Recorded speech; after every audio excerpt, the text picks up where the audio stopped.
Hi everybody, welcome to Kishore academy.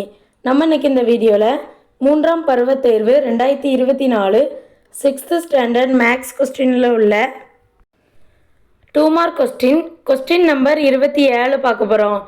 MOM மற்றும் COM ஆகிய சொற்களின் கீழ்ப்பகுதியில் ஆடியை வைத்தால் ஆடியில் கிடைக்கும் சொற்களின் வடிவங்களை கண்டறிய.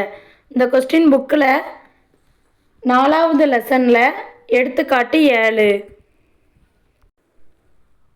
இந்த கொஸ்டினில் என்ன கொடுத்துருக்காங்க அப்படின்னா MOM COM அப்படிங்கிற சொற்களின் கீழ்ப்பகுதியில் ஆடியை வைக்கிறாங்க. ஸோ அந்த சொற்களை ஃபஸ்ட்டு எழுதிக்கணும். MOM COM அப்படின்னு கீழ்ப்பகுதியில் ஆடியை வைக்கிறாங்க. ஸோ ஒரு கோடு மாதிரி போட்டு கீழ்ப்பகுதியில் அதை அப்படியே மாற்றி எழுதணும். ஸோ MW ஆகும், 0 அப்படியே இருக்கும், O அப்படியே இருக்கும், இன்னொரு MW ஆகும். இங்கே C அதே மாதிரி தான் இருக்கும், ஓவும் அதே மாதிரி தான் இருக்கும், M மட்டும் Wவாக தெரியும். ஏன்னா கீழ்ப்பகுதியில் ஆடியை வைக்கிறதுனால அதோடைய பிம்பம் இந்த மாதிரி தெரியும்.